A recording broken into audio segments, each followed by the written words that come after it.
On July 25, 1944, at 9:45 a.m., Lieutenant James Wilson made a decision that would change the course of the war. He disobeyed a direct order, taking his M4A3 Sherman tank into the heart of enemy territory, despite being outnumbered 15-1. The Germans had Tiger tanks, the most feared machines on the battlefield, with their 88mm guns capable of piercing any armor.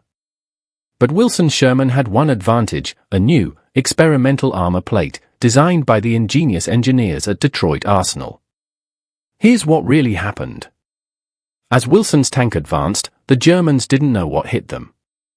The Sherman's 75mm gun fired round after round, each one striking its target with precision.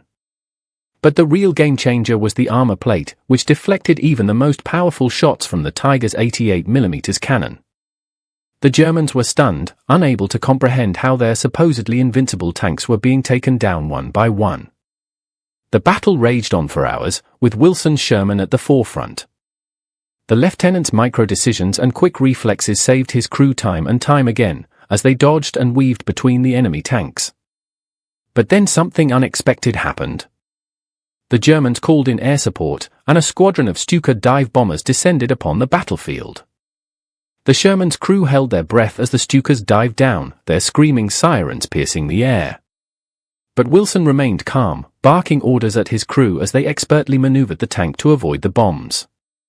The explosions rocked the ground, sending shrapnel flying everywhere, but the Sherman's armor plate held strong. What the Germans didn't know was that Wilson had one more trick up his sleeve. His tank was equipped with a state-of-the-art radio system, allowing him to call in artillery support from the distant 8th Air Force bombers. The shells rained down, pounding the enemy positions and sending the Tigers into retreat. The Germans were shocked, unable to believe that one M4A3 Sherman had defeated 15 of their vaunted Tiger tanks. As the dust settled, Wilson's crew cheered, exhausted but exhilarated by their unlikely victory. The lieutenant had proved that even the most outnumbered and outgunned force could triumph with courage, ingenuity, and a healthy dose of luck. The news of the battle spread like wildfire, boosting morale among the Allied forces and striking fear into the hearts of their enemies. The 10-minute battle would go down in history as one of the greatest upsets of the war, a testament to the ingenuity and bravery of the men who fought in it. And though the war would rage on for another year, the outcome was already clear: the Allies would emerge victorious, thanks in no small part to the heroic actions of Lieutenant James Wilson and his trusty M4A3 Sherman. This is one of many untold stories from WW2, a reminder that even in the darkest of times, there is always hope, always a chance for the underdog to triumph over seemingly insurmountable odds. As the news of the battle spread, Wilson's crew became heroes, their names on everyone's lips. But the lieutenant knew that the war was far from over, and that their actions had only invited more danger. The Germans would not take this defeat lightly, and Wilson expected a fierce retaliation. He ordered his crew to remain vigilant, to be prepared for anything. The Sherman's armor plate had held strong, but it was not invincible, and Wilson knew that one lucky shot could still take them out. As they waited for further orders, the crew set about repairing and maintaining their tank, making sure it was ready for the next battle. Wilson took the opportunity to send a message to his superiors, detailing the battle and the unexpected German air support. He requested more artillery and air support for future engagements, knowing that the Germans would not hesitate to use their bombers again. Meanwhile, the Germans were regrouping, assessing the damage and trying to understand how their Tiger tanks had been defeated so decisively. The commander of the German forces, General Heinz Guderian, was furious, demanding to know how such a disaster could have occurred. He called for an immediate investigation, determined to find out who was responsible for the debacle. As the German officers scrambled to explain the unexpected defeat, Guderian's eyes narrowed, his mind racing with plans for revenge. He would not rest until he had taken down the Sherman and its crew, until he had proved the superiority of the German war machine. Back at the Allied headquarters, Wilson's message had caused a stir. The generals were impressed by the young lieutenant's bravery and ingenuity, and they knew that they had to capitalize on this momentum.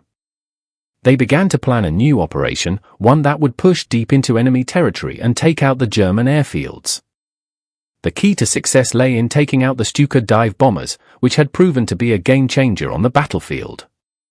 Wilson's Sherman would be at the forefront of the operation, supported by a battalion of infantry and a squadron of M4A3 Thunderbolt fighters. The plan was to move quickly, to catch the Germans off guard and take out their airfields before they could respond. As the Allies prepared for their next move, the Germans were doing the same. General Guderian had come up with a plan to take out the Sherman and its crew, to prove that the German war machine was still superior. He would assemble a special task force, consisting of the best Tiger tanks and most experienced crews. They would be supported by a squadron of Messerschmitt fighters, which would take out the Allied air support and leave the Sherman exposed. The Germans would then surround the tank, cutting off its escape routes and taking it out with overwhelming force.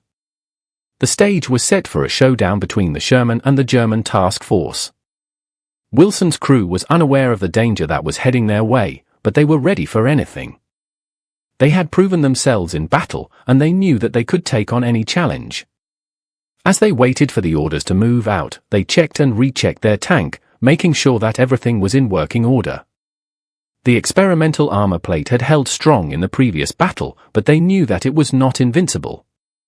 One lucky shot could still take them out, and they had to be prepared for anything. The orders came at dawn the next day, and the Sherman roared to life as Wilson's crew set off towards the German airfields. The M4A3 Thunderbolt screamed overhead, providing cover as the tank and infantry moved forward. The Germans were waiting for them, but they were not expecting the Allies to move so quickly. The Sherman and its supporting forces caught them off guard, taking out the airfields and destroying several Stuka dive bombers on the ground. The Germans responded quickly, however, and soon the battlefield was filled with the sound of gunfire and explosions. The Sherman's crew was in the thick of it, taking out German tanks and infantry with precision and ease. But then, out of the corner of his eye, Wilson saw them, the German task force, moving in to surround the tank. The Messerschmitt fighters were overhead, taking out the M4A3 Thunderbolts and leaving the Sherman exposed. Wilson's heart sank, but he knew that he had to act fast. He barked orders at his crew, telling them to move out and take cover behind a nearby hill. The Sherman's tracks churned the earth as it moved, the armor plate glinting in the sunlight. The German task force closed in, their Tiger tanks taking aim at the Sherman. Wilson's crew was trapped, surrounded on all sides with no escape route. The lieutenant knew that they had to think fast, to come up with a plan to take out the Germans and escape. He looked around, taking in the lay of the land, and then he saw it, a narrow gap between two hills, just large enough for the Sherman to squeeze through. It was a risk, but it was their only chance. Wilson took a deep breath, and then he gave the order to move out. The Sherman surged forward, its tracks squealing as it picked up speed. The German tanks were closing in, their guns firing, but Wilson's crew was undaunted. They knew that they had to make it through the gap, or risk being taken out by the overwhelming German force. The armor plate was holding strong, but Wilson knew that it would not last forever. He pushed the tank to its limits, the engine roaring as they sped towards the gap. The Germans were right behind, their tanks firing wildly, but the Sherman's crew was focused. They knew that they had to make it through, no matter what. As they approached the gap, Wilson's heart was in his mouth. The Sherman was going to make it, but only just. The German tanks were right behind, their guns firing, and Wilson knew that they would not give up easily. The lieutenant's crew was ready, however, and they took out the German tanks one by one as they emerged from the gap. The Messerschmitt fighters were still overhead, but the M4A3 Thunderbolts had regrouped, taking them out and giving the Sherman a clear run. Wilson's crew cheered, exhausted but exhilarated by their narrow escape. The battle was far from over, however. The Germans were regrouping, and they would not give up easily. Wilson's crew had to keep moving, to take out the German forces and secure the area. The lieutenant knew that it would not be easy, but he was confident in his crew and their tank. They had proven themselves in battle, and they would do it again. As they moved forward, the Sherman's armor plate glinting in the sunlight, Wilson knew that they would emerge victorious. The war was far from over, but the Allies had the momentum, and they would not let it slip. The days that followed were a blur of battles and skirmishes, as the Allies pushed deep into enemy territory. Wilson's Sherman was at the forefront, taking out German tanks and infantry with precision and ease. The experimental armor plate had proven itself, and the tank was becoming a legend on the battlefield. The Germans were afraid of it, and they would do anything to take it out. But Wilson's crew was ready, and they would not back down. They had come too far, and they had sacrificed too much. As the Allied forces approached the German border, the fighting grew more intense. The Germans were desperate, and they would stop at nothing to defend their homeland. Wilson's crew was exhausted, but they were driven by a sense of purpose. They knew that they were fighting for something bigger than themselves, something that would change the course of history. The war was almost over, but the final battles would be the toughest. The Allies would have to be brave, resourceful, and determined if they were to emerge victorious. The Sherman's crew was all of those things, and more. They had been through hell and back, but they had never given up. They had proven themselves in battle, and they would do it again. As they crossed into Germany, the tank's armor plate glinting in the sunlight, Wilson knew that they would emerge victorious.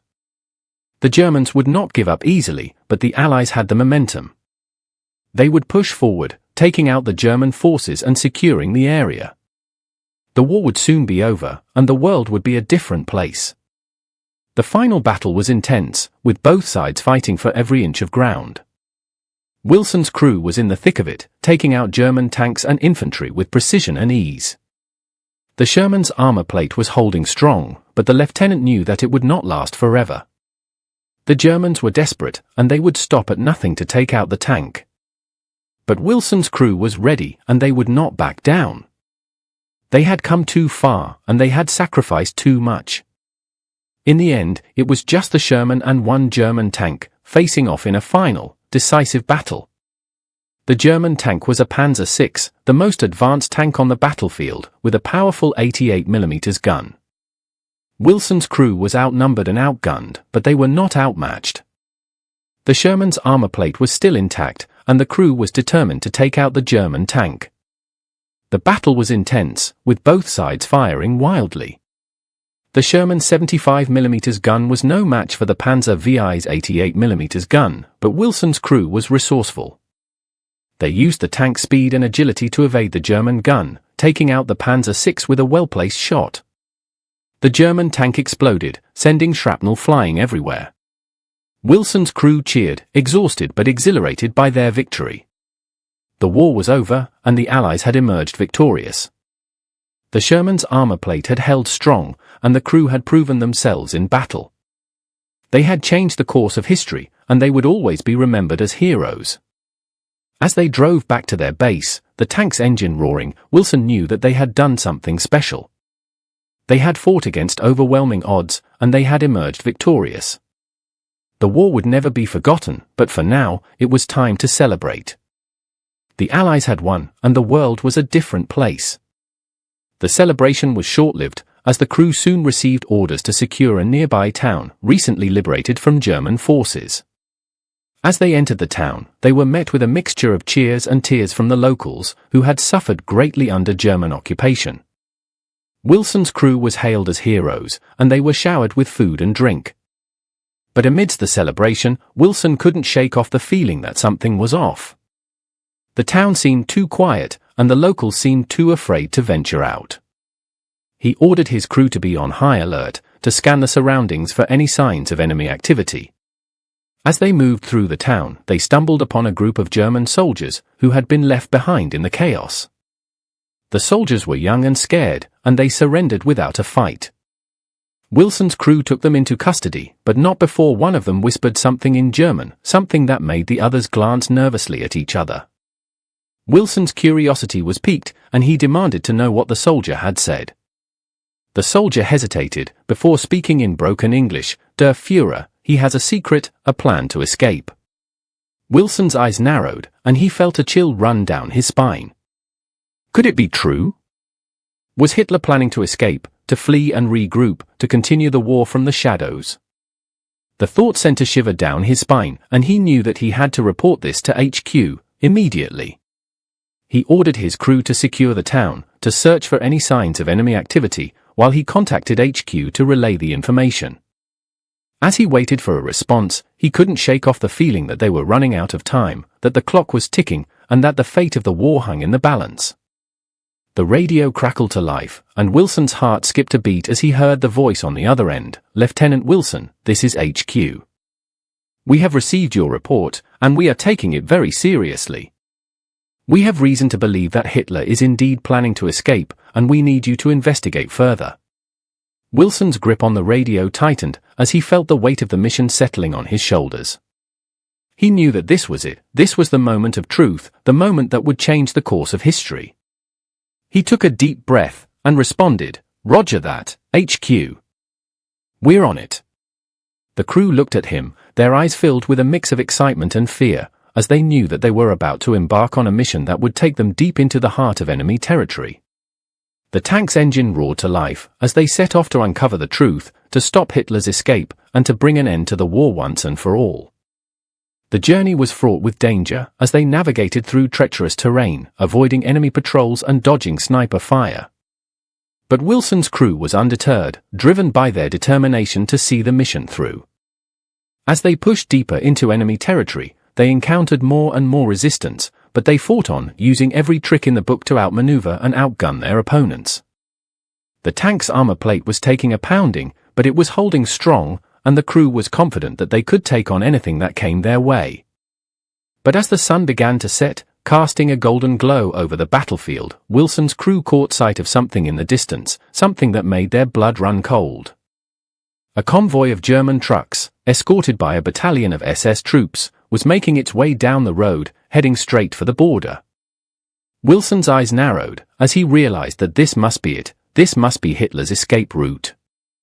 He knew that they had to act fast to stop the convoy and prevent Hitler's escape. The crew looked at him, their faces set with determination, as they prepared to take on the enemy in one final, decisive battle. The tank's engine roared to life as they charged forward, ready to take on whatever lay ahead.